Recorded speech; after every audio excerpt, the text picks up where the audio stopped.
Video like जरूर कर लीजिए और ऐसे वीडियो लगातार फ्री में पाने के लिए चैनल को तुरंत सब्सक्राइब कर लीजिए और बेल आइकन को जरूर टैप कर लीजिए ताकि आगे भी सारे वीडियो आपको मिलते रहे। यूट्यूब में फॉलो करते हैं तो प्लीज ये वाला फ्री टेलीग्राम चैनल जरूर ज्वाइन कर लीजिएगा। सारे नोटिफिकेशन सारे अपडेट यहीं पे आते हैं, ध्यान रखिए। नमस्कार दोस्तों, एग्जाम प्रिपरेशन के यूट्यूब चैनल पर मैं प्रियंका एक बार फिर से आप सभी का बहुत बहुत स्वागत करती हूँ। आज की क्लास में हम लोग जो अपनी सीरीज़ है उसी को कंटिन्यू कर रहे हैं। हम लोग आर री एग्ज़ाम के लिए और साथ में यूपी पीसीएस के लिए इम्पॉर्टेंट एमसीक्यूज़ देख रहे हैं।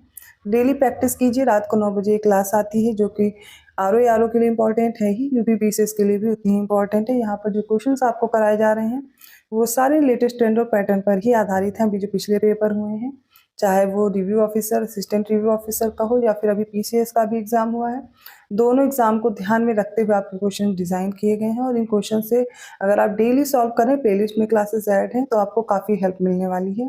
तो क्वेश्चन सॉल्व कीजिए, वीडियो को पॉज किया कीजिए, अपने क्वेश्चन के आंसर देखिए, फिर कमेंट करके आप बता सकते हैं आपके कितने क्वेश्चन सही हो रहे हैं। ये एक तरीका है आपके प्रैक्टिस का। इसके साथ ही जैसे जैसे एग्जाम पास आ रहा है, क्वेश्चन नंबर ऑफ क्वेश्चन आपके बढ़ते रहेंगे। जो भी बच्चे पेड कोर्स में इंटरेस्टेड हैं, मैं बोलूँगी अगर आप तैयारी कर रहे हैं, यूपी पीसीएस के लिए 2025 का फॉर्म अपडेट खत्म होने वाली है। अगर आपने नहीं फिल किया अभी भी फिल कर दीजिए और आप प्री प्लस मेंस की कंप्लीट तैयारी अभी से शुरू कर सकते हैं। स्टडी फॉर सिविल सर्विसेज का कोर्स ज्वाइन करके आप सभी को पता है, पीसीएस हो या आर हो, इन सभी एग्जाम में जो सिलेक्शन रेशियो है वो स्टडी फॉर सिविल सर्विसेज का बहुत ज़्यादा है। आपको यहाँ पर जो कंटेंट मिलता है वो एग्जाम ओरिएंटेड है। इसके अलावा आपको और कोई कंटेंट फॉलो करने की ज़रूरत नहीं है।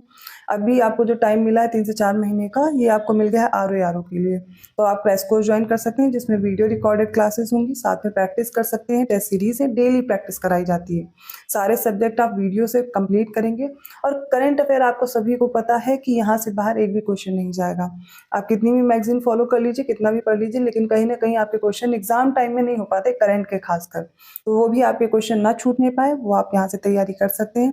ये नंबर्स दिए गए हैं, इन पर आप कॉन्टैक्ट कीजिए। व्हाट्सएप मैसेज या कॉल करके जानकारी दे दी जाएगी। या फिर स्टडी फॉर सिविल सर्विसेज का आप ऐप डाउनलोड कर सकते हैं गूगल प्ले स्टोर से। उसको डाउनलोड कीजिए और हाँ, ज्ञान से कूपन कोड है, अप्लाई करना मत भूलिएगा, आपको डिस्काउंट भी मिल जाएगा। डेली रात को 9 बजे क्लास आती, प्लेलिस्ट में क्लास ऐड है। इसके अलावा किसी भी चीज़ में आपको प्रॉब्लम आ रही है पढ़ाई में, आपको कैसे तैयारी करनी है किसी स्ट्रैटेजी में, आप कमेंट कीजिएगा, मैं उसको आगे एक्सप्लेन कर दूंगी। तो चलिए आज की क्लास स्टार्ट करते हैं। 31st क्वेश्चन देखिए, निम्नलिखित को सही विकल्प चुन करके हमें बताना है कौन सा सही है।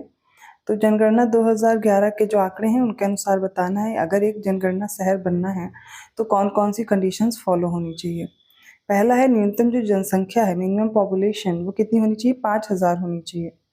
सेकंड है पुरुषों की मुख्य कार्यकारी जनसंख्या का कम से कम 75% गैर कृषि कार्यों में संलग्न होनी चाहिए। थर्ड है क्षेत्र का जनसंख्या घनत्व कम से कम 500 व्यक्ति प्रति वर्ग किलोमीटर होना चाहिए। देखते हैं इसका सही उत्तर क्या होगा। इसका राइट आंसर है कि इसकी जो जनसंख्या है वो 5000 होनी चाहिए। पुरुषों की मुख्य कार्यकारी जनसंख्या का कम से कम जो 75% है वो गैर कृषि कार्यों में संलग्न होना चाहिए।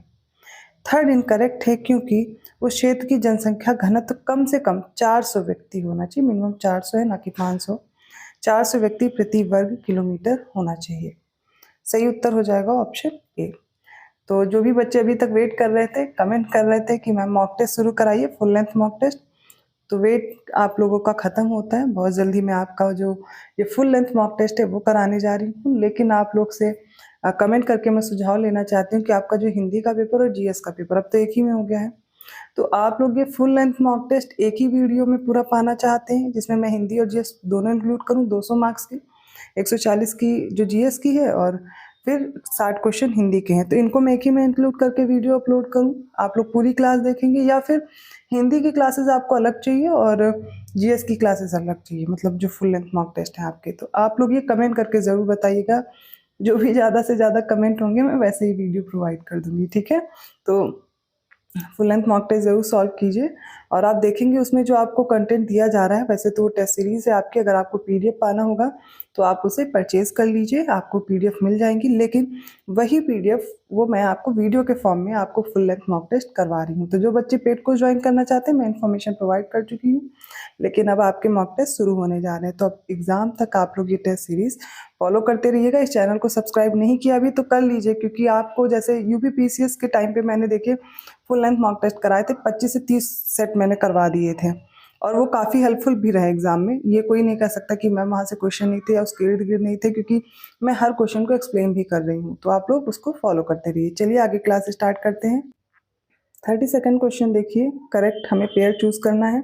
चिपको मूवमेंट, नर्मदा बचाओ आंदोलन, अपिको आंदोलन और मैती आंदोलन, इनके ईयर दिए गए हैं, देखते हैं कौन से करेक्ट हैं। चिपको आंदोलन कब हुआ? 1973 में। नर्मदा बचाओ आंदोलन 1985, अपिको आंदोलन 1983 और मैती आंदोलन 1994। करेक्ट आंसर क्या होगा? ऑप्शन डी हो जाएगा। 33rd क्वेश्चन देखिए, निम्नलिखित का मिलान करें। एक तरफ लोकल विंड्स है, दूसरी तरफ उनकी लोकेशन है।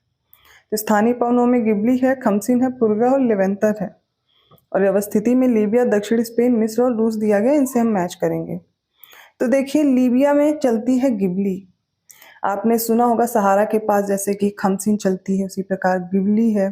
ठीक है, ये विंड्स ऐसी होती गर्म पवनें हैं जो चलती हैं, और यही आगे इटली में जाकर के यही पवन जब आगे बढ़ती हैं तो ब्लड रेन कराती हैं। ठीक है, वो मैं आगे आपसे पहले भी डिस्कस कर चुकी हूँ, पर समझा दूंगी। फिर आ जाती है खमसिन। खमसिन कहाँ चलेगी? मिस्र में। तो मिस्र में इसी को खमसिन नाम से जानते हैं, और गिबली जानते हैं लीबिया में। ठीक है, पुर्गा देखते हैं, पुर्गा है रूस में। लेवेंतर कहाँ चलती है? तो सदर्न स्पेन में। तो साउथ स्पेन में लेवेंतर चलती है। राइट आंसर क्या होगा? ऑप्शन सी हो जाएगा। 34th क्वेश्चन देखिए, करेक्ट ऑप्शन चूज करना है। पहला तो स्पाइसेस बोर्ड ऑफ इंडिया है, गुंटूर आंध्र प्रदेश में दिया गया है। और coffee board of India Kochi Kerala में। टोबैको बोर्ड ऑफ इंडिया ये कहाँ है? बेंगलोर कर्नाटक। और rubber board of India Kottayam Kerala में। कोई एक करेक्ट है, बाकी 3 इनकरेक्ट हो जाएंगे। इसका सही उत्तर देखिए क्या होगा? तो कोट्टायम केरल में क्या है? रबर बोर्ड ऑफ इंडिया, भारतीय रबर बोर्ड है। बाकी 3 गलत हैं। तो मसाला बोर्ड कहाँ है? मसाला बोर्ड होगा कोच्चि केरल में, पूछा गया प्रश्न है, याद रखिएगा। कॉफी बोर्ड कहाँ है? कॉफी बोर्ड होगा बेंगलुरु कर्नाटका में। तंबाकू बोर्ड गुंटूर आंध्र प्रदेश में। ठीक है, सही उत्तर क्या है? ऑप्शन डी है। 35th क्वेश्चन देखिए, निम्नलिखित का मिलान करें। लिस्ट 1 है, लिस्ट 2 से मैच करेंगे। डालमा हिल्स, सेवराय हिल्स, बाबा बुदन गिरी हिल्स और मिरी पहाड़ियाँ, इनको मैच करेंगे इनके लोकेशन से। तो सबसे पहले आप लोग अपना आंसर देख लिया कीजिए कि आपको इस क्वेश्चन का आंसर आ रहा है कि नहीं आ रहा है। मैं आपको कराती हूँ वीडियो के फॉर्म में, तो मुझे आंसर ही बताने होते हैं। तो देखिए डालमा कहाँ है? झारखंड में डालमा पहाड़ियाँ हैं। ए का 1 हमें देखिए चारों ऑप्शन में दिया गया। अब ऐसे नहीं कि एक ही ऑप्शन से सारे आंसर हमें मिल जाए। सेवराय पहाड़ियाँ कहाँ है? तमिलनाडु में है, ईस्टर्न घाट का पार्ट है। ठीक है, तो फिर हमें देखना है बी का 3 दिया गया और हमें आंसर मिल गया। अगर आपको 2 भी आते तो मिल जाता। तो ए का 1 हो गया, बी का 3 हो गया और यही हमारा राइट आंसर है। देखते हैं आगे। ठीक है, अब इसके आगे हमें दिया गया बाबा बुदन हिल्स, ये कहाँ है? कर्नाटका में है। मिरी कहाँ है? ये है अरुणाचल प्रदेश। तो मिरी, अबोर, मिसमी ये सब कहाँ है? अरुणाचल प्रदेश में है, याद रखिए। निम्नलिखित वर्षों को संयुक्त राष्ट्र द्वारा उनके घोषणा के वर्ष के आधार पर आरोही क्रम में व्यवस्थित करना है। International year of millets, international year of camelids, international year of glaciers preservation, international year of rangelands and pastoralists. तो देखते हैं कौन सा करेक्ट होगा। सबसे पहले देखिए जो कदन का अंतर्राष्ट्रीय वर्ष है वो कौन सा है? 2023। कैमलिड्स का हो जाएगा 2024। ग्लेशियर के संरक्षण का अंतर्राष्ट्रीय वर्ष ये हो जाएगा 2025। और 2026 रंगभूमि और चरवाहों या फिर पशुपालकों का अंतर्राष्ट्रीय वर्ष है 2026। तो आप देख लेंगे, अरेंज दिया गया है। राइट आंसर क्या हो जाएगा? Option D 1 2 3 4। 38th क्वेश्चन देखिए, करेक्ट ऑप्शन चूज करना है। एक तरफ सिटीज हैं, दूसरी तरफ रिवर्स दी गई हैं।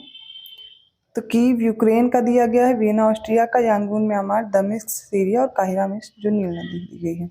अब नदियों में नील नदी, बर्दा, इरावदी, नीपर और डेन्यूब नदी, इनसे मैच करेंगे। तो कौन सा शहर किस नदी के पास है ये आपको पता होना चाहिए। ठीक है, तो यूक्रेन का जो कीव है वो नीपर नदी के पास है। 1 का क्या हो जाएगा? 2। लेकिन यहाँ पर मैच करने को नहीं दिया गया है, पेयर पूछे गए हैं, तो पहला गलत हो गया। ठीक है, फिर वियना ऑस्ट्रिया किसके पास है? डेन्यूब नदी के पास, ये भी गलत हो गया। म्यांमार कहाँ है? इरावदी नदी के पास है, करेक्ट है। दमिश्क सीरिया का है, ये बर्दा नदी के तट पर। काहिरा जो मिस्र है, ये नील नदी के तट पर है। तो 3 सही हैं, तो 3 4 5 करेक्ट, इसलिए ऑप्शन सी चूज करेंगे। थोड़ा ध्यान देना पड़ेगा ना कि पेयर्स पूछे गए हैं कि मैच करना है यहाँ पर। ये 39th क्वेश्चन देखिए, 3 स्टेटमेंट दिए गए हैं, बताना कौन सा करेक्ट है। तो पहला दिया गया 8 डिग्री चैनल, जो कि किसको सेपरेट कर रहा है? तो लक्षद्वीप को मालदीव से। डंकन पास दक्षिण अंडमान को लघु अंडमान से और ट्रिटिकेल गेहूं और धान की बनी एक संकर प्रजाति है। देखेंगे कौन से स्टेटमेंट करेक्ट है। तो आपको 8 डिग्री चैनल, 9 डिग्री चैनल और 10 डिग्री चैनल तीनों याद होने चाहिए, इसके साथ साथ डंकन पास भी। ठीक है, तो 8 डिग्री चैनल किसके किसके बीच है? लक्षद्वीप और मालदीव के बीच। ठीक है, करेक्ट दिया गया है 8 डिग्री चैनल। डंकन पास किसके बीच में है? तो दक्षिण अंडमान, मतलब जिसे आप साउथ अंडमान और लिटिल अंडमान कहते हैं, इनके बीच में क्या है? डंकन पास है। अब ट्रिटिकेल क्या है? तो ट्रिटिकेल गेहूं और राई से बनी, ना कि धान से, गेहूं और राई से बनी एक हाइब्रिड है, या फिर आप देखेंगे संकर प्रजाति है। ये गलत हो गया, इसलिए राइट आंसर क्या चूज करेंगे? Option A. तो जब तक नई सेंसस का डेटा नहीं आ जाता, हमें 2011 का ही फॉलो करना है। अब इसमें दोनों स्टेटमेंट देख करके बताएंगे कौन सा करेक्ट है। पहला है कि देश में सबसे अधिक जो जनसंख्या वृद्धि है, वृद्धि दर कुरुंग कुमे जिले में दर्ज की गई है 2011 की सेंसस के अकॉर्डिंग, और इसी के अकॉर्डिंग यनम जिला देश में सबसे कम लिंगानुपात वाला जिला है। बताइए कौन सा स्टेटमेंट करेक्ट है।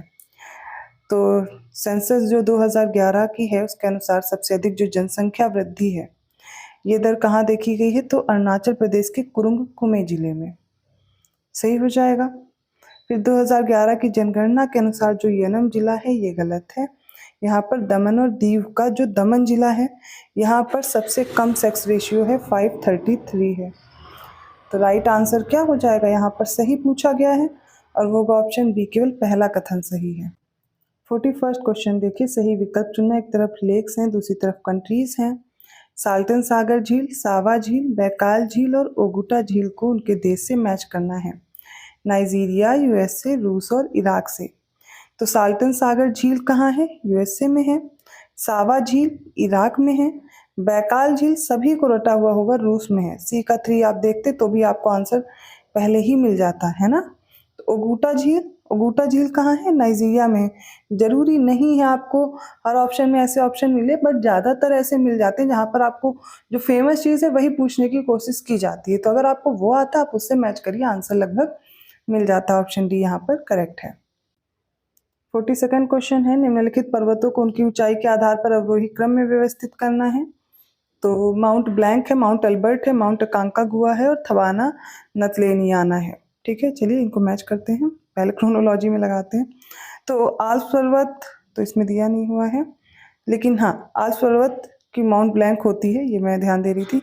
तो माउंट ब्लैंक दी हुई है, हाईएस्ट पीक है, जिसकी जो आल्प्स पर्वत श्रृंखला पर स्थित है 4807 मीटर है इसकी ऊंचाई, 4807 मीटर। ठीक है, तो किसकी है? आल्प्स पर्वत की है। नेक्स्ट आ जाती है माउंट अल्बर्ट। तो माउंट अल्बर्ट किसकी हाईएस्ट पीक है? द रॉकीज पर्वत की। ठीक है, तो रॉकीज की ये कितनी इसकी हाइट है? 4401 किलोमीटर की है। माफ कीजिएगा, मीटर में रखिएगा हाइट,